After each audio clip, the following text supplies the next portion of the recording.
Hello YouTuber family, કેમ છો? તમને ગુડ મોર્નિંગ, જય શ્રી કૃષ્ણ. સરસ મજાની ગુડ મોર્નિંગ.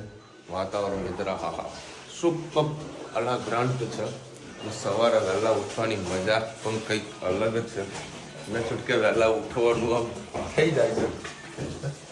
બાકી પ્રોપર ઊંઘ લઈ એ જરૂરી છે. કાલથી છે ને મારે કાલે લાવવા હતા ખજૂર. અજવાઈ કે કયું ખરું નામ ભૂલી ગયો. અજવાની કયા ખજૂર આવે? પેલા કાળા કાળા આવે ને, કાલે લાવા હતા. અરવાની નહીં યાર, અજવાયું કે કંઈક નામ છે સમથિંગ. બરાબર, બ્લેક કલરના આવે છે. પ્યોર ખજૂર એરિયા છે. બાકી આપણે જે ખાઈએ રેગ્યુલર કચરો છે. કાલે લાવવાનું નથી, કાલે લઈ ના શકતું. પછી પોસિબલ છે તો રસ્તામાં ડીમાર્ટથી લઈ લે. ઘણા ત્યારે એ જ હતું. રાત્રે ખજૂરને પલાળી દઉં. ખજૂર, અંજીર, બદામ અને કાજુ બધું ક્રશ કરીને 2 કેળા પીને જવું છે. હા બે હા, કાલે મઠિયાનો રિવ્યુ આવ્યો તો મને વળી થોડાક ઓછા લાગે.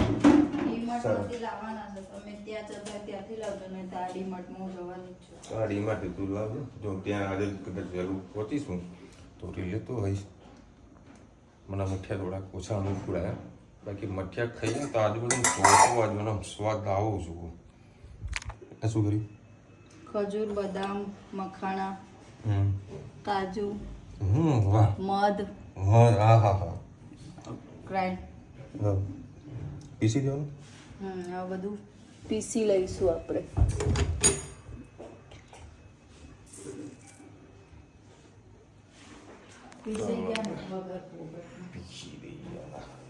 કારણ કે આટલું ખાઈ લઈએ ને કદાચ બપોરે જમવાનો મેળ પણ ના પડે ને. કેળા જોડે હવે કેળે નાખી દે અંદર. સ્મૂધી ખાવ, કેળા સ્મૂધી કટ કરું. હા કટ કરી દે. કેળામાં કટ કરે છે. કેળા આખા ઠાકવી દે, એટલે કટ મેં થઈ કીધું જશે. ખાય કે ના ખાય. ના કેળા નાખી દે. કન્ફર્મ કરું. કેળા દૂધ બધું મિક્સ કરી જ દેવાનું.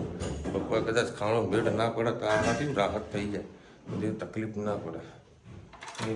ધનુબેન મસ્ત ઊંઘી રહી છે. એને કોઈ પ્રકારનું ટેન્શન નથી હોતું. અને પાછું રુચિતા ઓઢીને ઊંઘી જાય તો પણ ધનુને આજે બહુ ગરમી લાગી. એમ અમારે ધનુનું ઊંધું છે, બહુ ઊંધું હોય.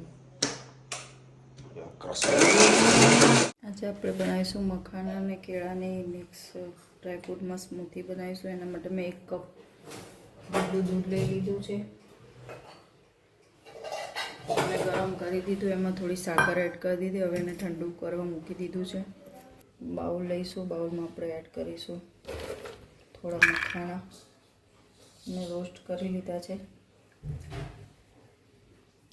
એમાં એડ કરીશું 2 ખજૂર. ખજૂરના બિયા કાઢીને એડ કરવાની, સારી રીતે ધોઈ લેવાની.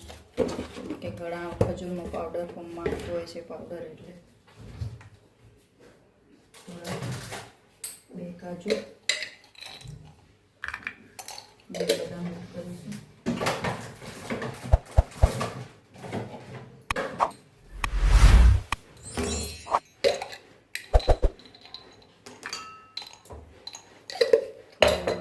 મધ એડ કરીશું આપણે.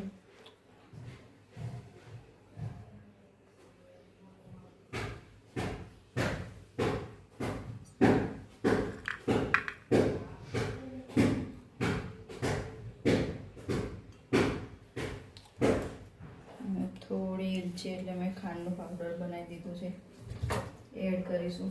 તમારે ના ખાવ તો તમે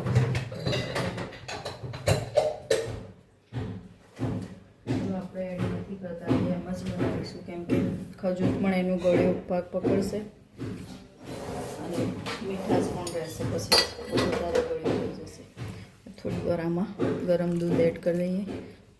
થોડીક પલાળવા 5-10 મિનિટ. બસ હવે 5-10 મિનિટ રહીને આને ખૂબ સરસ ક્રશ કરી દઈએ.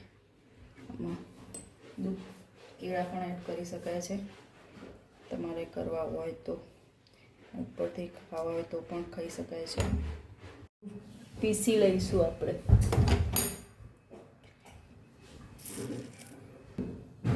તો ગ્લાસમાં કાઢું. સરસ જો આપણી મખાણા અને કેળાની સ્મૂધી તૈયાર. કેળા પાછળથી નાખી દીધું હતું આખું. તૈયાર થઈ ગઈ આપણી સ્મૂધી. આવજો. જય શ્રી કૃષ્ણ. આપણે બનાવીશું બટાકાની કતરીનું શાક. ત્યાં કાઠિયાવાડ બાજુ રહેતા હોય એ બાજુ ઘણા લોકો આવી રીતે સ્લાઇસ કરીને પણ બટાકાનું શાક બનાવતા હોય છે. બટાકાને ચોરસ કટિંગ કરો, લાંબુ કટિંગ કરો તો બધામાં બટાકાનો ટેસ્ટ અલગ આવતો હોય. તમે જરૂરથી આ શાક ટ્રાય કરજો. એના માટે આપણે એમાં 2 પડી તેલ લઈ લીધું. એમાં એડ કરીશું રાઈ. આમાં ટામેટાં કે એવું કશું હોતું નથી. રાઈને થોડી ચટકવા દઈએ, પછી જીરું એડ કરીએ.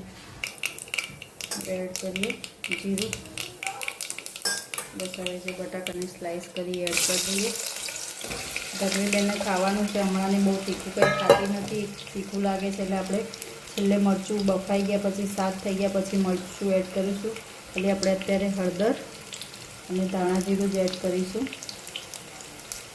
અને લાલ મરચું 2 ચમચી નાખી દેજો. સહેજ રસો કરશો એટલે ટેસ્ટ ખૂબ જ સરસ થશે. મીઠું એડ કરીએ. બસ આ શાક આ રીતે જ બનતું. આપણે બીજું કંઈ એડ કરવાનું હોતું નથી. તમે ધાણા એડ કરી શકો છો અને લસણની ચટણી એડ કરી શકો છો. એ બટાકાની સૂકી ભાજી પણ થેપલા સાથે ખાવાની ખૂબ જ મજા આવતી. ક્યાંક બહાર ગયા હોય ટિફિનમાં, પછી ઉપર દહીં એડ કરીને ખાશો તો ટેસ્ટ ખૂબ જ સરસ આવશે. બસ આ રીતે બટાકાની લાંબી સ્લાઇસ કરીને છોકરાઓ માટે, શાક ના ખાતા હોય તો આ રીતના ઓપ્શનમાં તમે બટાકાની સ્લાઇસ બનાવી શકો છો. બસ આ થઈ જાય એટલે જમવી બેનની 2-3 સ્લાઇસ કાઢીને અમે લાલ મરચું એડ કરીશું. એટલે આપણી સરસ મજાની સબ્જી થઈ જશે તૈયાર. અને થોડા આપણે ધાણા એડ કરી દઈએ.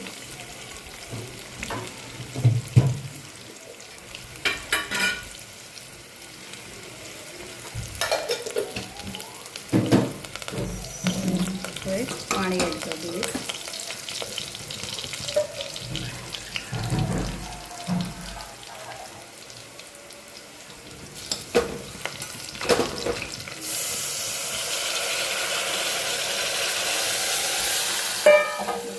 બે કે 3 સીટી વાગે એટલે આપણી સરસ મજાની સબ્જી તૈયાર. આવજો. જય શ્રી કૃષ્ણ. દેખો ભાઈ, બહારનું ટિફિન ને જોજો પેલો ઘરાક આવ્યું છે. બહારનું ટિફિન ને ઘરના ટિફિનમાં ફરક હોય. આ બહારથી જો કે ભાઈ ઘર જ બનાવે છે. હવે આ હજુ જમવાનું જસ્ટ ખોલ્યું જ છે અને આ જેવડું નીકળ્યું. આ tiffin as it is pack to pack થશે. એના કરતાં રુચિતાને કહેવું પડશે કે બધું 6 વાગ્યાનું ઉઠી તો ટિફિન રેડી કર, વહેલો જમવાનું કરે. આવું ટિફિન આપણને નહીં હાલે. જો આવું થાય છે ભાઈ. આ પેક કરી દેવાનું. Good evening. આજે બનાવીશું આપણે સેવ ટામેટાનું શાક. 3 પડી જેટલું તેલ લીધું છે. એડ કરીશું રાઈ.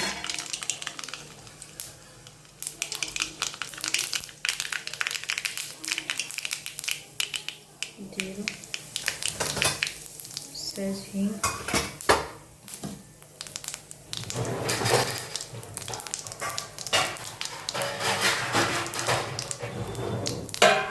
ટામેટા નાખી દઈશું એટલે વઘારના છાંટા ના આવે.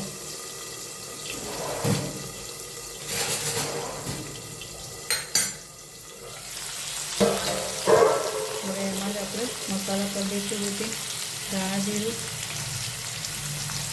હળદર, લાલ મરચું પાવડર,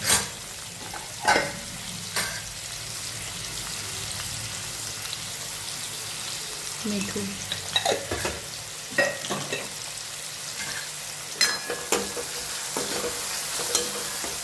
મિક્સ કરી દઈએ. થોડીક વાર ટામેટાને આપણે પાકવા દઈએ.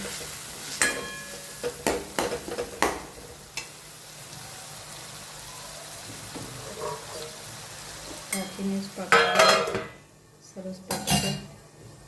ટામેટા પાકી ગયા છે. હવે આપણે એમાં સહેજ કટકી જેટલું ગોળ એડ કરીશું.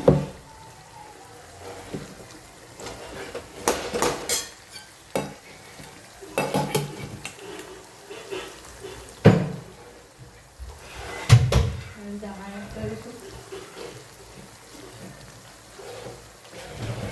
આજે આપણે લસણ વગરનું કોરું શાક બનાવવાનું છે, ખૂબ જ ટેસ્ટી બનશે.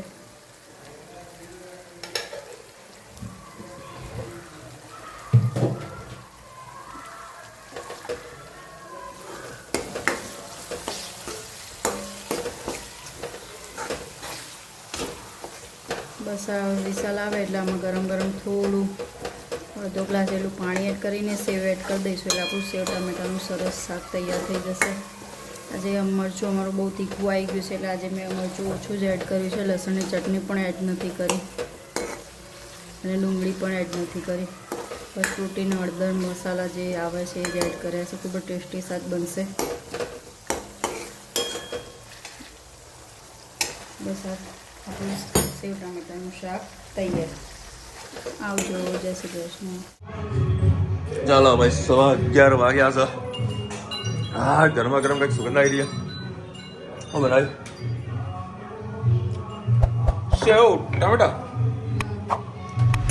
સેવ ટામેટાના ગરમા ગરમ ભાખરી.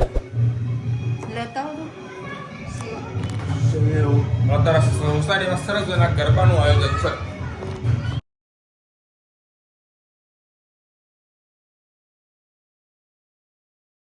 કોપીરાઇટ ના કારણે અમે સાઉન્ડ બંધ કરી દીધું.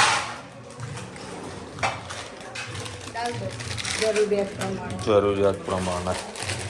હા ભાઈ, આજે બપોર વડે તાત્કાલિક પુલાવ મંગાવે.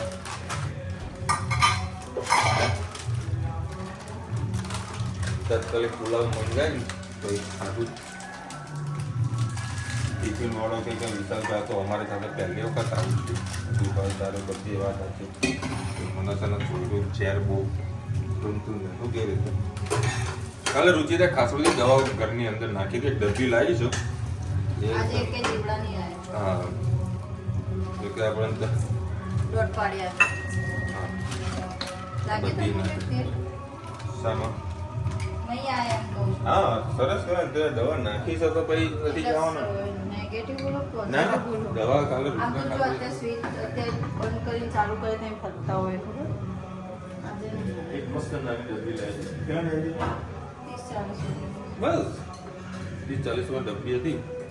એકદમ લિક્વિડ જેવું આવે. ખૂણામાં નાખી દેવાનું. મર જાય એમ એટલે કાંઈ તકલીફ ના પડે. જેવા તો બધા કંટાળેલા જ હોય. એ બાના ઘરનું ખૂબ સાફ સફાઈ બી વ્યવસ્થિત રહે. આપણું સેવ ટામેટાનું શાક રેડી થઈ ગયું છે. 8. ચલો ભાઈ, આજે સોસાયટીમાં છે ને દૂધ પૌવાનો પ્રોગ્રામ હતો. આજે પૂનમ હતી. હેત ને ધનવી થઈને બેઠા. પણ ધનવીના ભાઈ છે. ભાઈ બેટા એ ચકુ. ચલો ભાઈ, સરસ મજા હતા દૂધ પૌમાં. મજા આવી. ભાઈ થંબેલ માટે ખાલી ગ્લાસ આલ્યો તો આમ ભરેલો રાખ તો હા બસ દૂધ આવી ગયો. લ્યો ચેક. બસ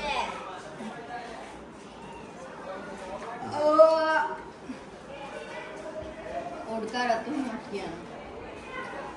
જો તમ ટેસ્ટ કરીને મસ્ત હતું. ડ્રાયફ્રૂટ નાખ્યું. હા, કાલે મસ્ત બનાવ્યું. રોટલી જોરદાર બનાવી. ટ્રાય કર્યું બરાબર. મજા આવશે. અને આજે ઓરે જમવાનું તમને બતાવ્યું તો થયું. એટલે કાલે રોટી દાખવા ટિફિન બનાવવાનું ચાલુ કરવાનું. શાક છે કૌશિક ઉપાધ્યાય લગેલા જે 6 તારીખે મંગળવારના 7 તારીખે શરદ પૂનમ. આપણા ગુજરાતી કેલેન્ડર છે ને થોડું અસ્તવ્યસ્ત થઈ જાય છે. બે બધી વસ્તુ આવે છે. સારું 2 તારીખો નહીં આવતી ને રુચિ. નગર સારું 2 વખત કેક કટિંગ કરવું પડે. હું તારીખોની વાત કરું. તમારે કટિંગ 2 વાર કરવું પડશે ને. 27/11 28/11. હા, અમારા 2 વખત લગન ચાલે. વિધિ પૂર્વક. હા, પછી વેકેશન. 21 દિવસ. 21 દાડાનું વેકેશન. 21 દિવસ. શીતલબેન રખી રહ્યા છે. જય શ્રી કૃષ્ણ વિશાલભાઈ. અહીંયા સિડનીમાં પેરેન્ટ્સ જ લેવા મૂકવા જાય એનું અહીંયાનું વાહન જેવું સિસ્ટમ નથી. સ્કૂલ ટાઈમ 9 થી 3 હોય છે. તમે નસીબદાર છો કે તમારે દીકરા છે. આપણે ભગવાનને બધાને પ્રાર્થના જ કરીએ કે બધાને દીકરો દીકરી આપે.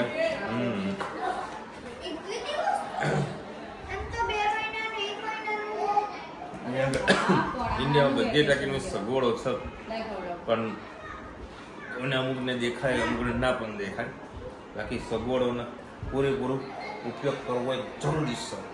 ચલો મળીશું નવા વિડીયો સાથે, નવા મોજ મસ્તી સાથે. ત્યાં સુધી અમને આપણો જય હિન્દ, ભારત માતા કી જય. અને વિડીયો કેવો તો ફટાફટ લાઈક કરો, શેર કરો, સબસ્ક્રાઇબ કરવાનું ભૂલતા ના ને.